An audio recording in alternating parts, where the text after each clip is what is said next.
bahagia. Assalamualaikum warahmatullahi wabarakatuh. Perkenalkan, nama saya Novia Unike Alfa, calon guru penggerak Angkatan 10, SMA Negeri 3 Lebong, Kabupaten Lebong, Provinsi Bengkulu. Dalam video ini, yang akan saya bahas adalah modul 1.1 A8 koneksi antar materi, kesimpulan dan refleksi pemikiran Ki Hajar Dewantara. Menurut Ki Hajar Dewantara, pendidikan dan pengajaran tidaklah sama. Pengajaran adalah bagian dari pendidikan. Pengajaran adalah proses pendidikan dalam memberi ilmu untuk kecakapan hidup anak secara lahir dan batin. Pendidikan pada hakikatnya adalah menuntun, memberi tuntunan terhadap segala kekuatan kodrat yang dimiliki anak agar ia mencapai keselamatan dan kebahagiaan setinggi-tingginya, baik sebagai manusia maupun sebagai anggota masyarakat.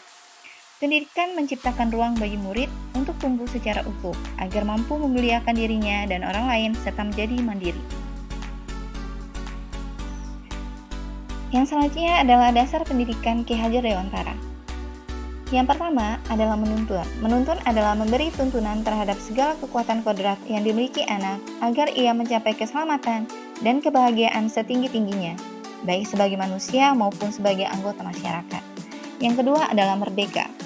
Manusia yang merdeka adalah manusia yang hidup lahir dan batin tidak tergantung pada orang lain.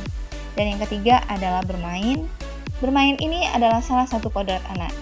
Dan yang keempat adalah bukan tabula rasa.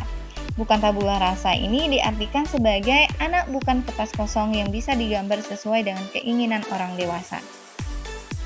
Selanjutnya yang kelima adalah budi pekerti. Budi pekerti ini merupakan cipta dan rasa.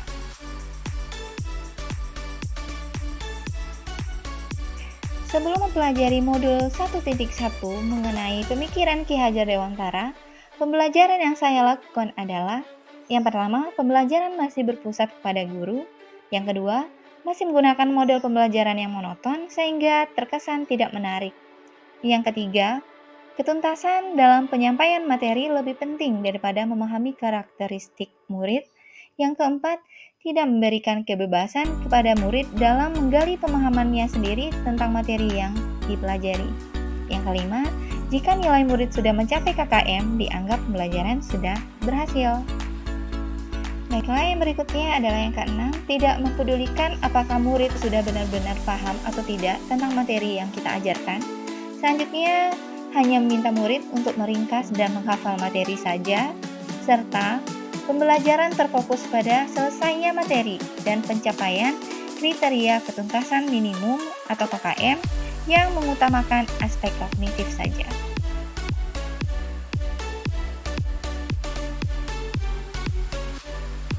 Namun, setelah saya mempelajari modul 1.1 tentang pemikiran KHD, saya menyadari bahwa apa yang saya pikirkan dan lakukan selama ini tidak sesuai dengan pemikiran KHD.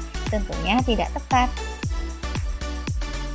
Setelah mempelajari modul 1.1, saya menyadari bahwa harusnya saya melakukan proses pembelajaran secara menyeluruh, bukan hanya pada aspek kognitif saja, namun pada aspek afektif dan psikomotor, sesuai dengan kodrat alam dan kodrat zaman.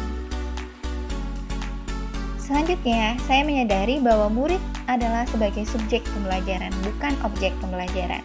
Jadi, murid diberikan kebebasan berekspresi, mengemukakan pendapat, dan berkreasi sesuai dengan model pembelajaran yang kita lakukan. Guru memfasilitasi muridnya dalam proses pembelajaran. Yang keempat, guru harus ikhlas, penuh kesabaran dengan segala ketulusan hati. Yang kelima, harus mempelajari karakteristik murid. Dan yang terakhir, yang keenam, memberikan kesempatan kepada murid untuk tumbuh sesuai dengan kodratnya.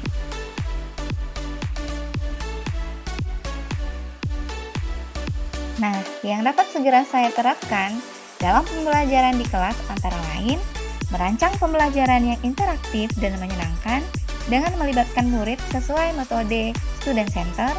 Yang kedua, menerapkan pembelajaran abad 21, berpikir kritis, kreatif, komunikasi, dan kolaborasi.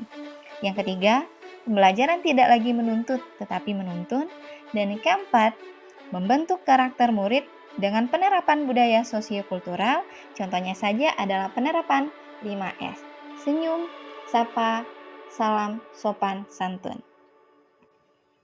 Jadi, dalam proses pembelajaran, guru harus merancang pembelajaran sesuai dengan karakteristik murid, dan guru harus memahami bahwa setiap murid memiliki karakteristik yang berbeda-beda. Pembelajaran harus menuntun, bukan menuntut. Sebagai seorang guru, kita harus menjadi fasilitator dan pamong dalam menuntun anak dalam proses pembelajaran dan menebalkan laku anak.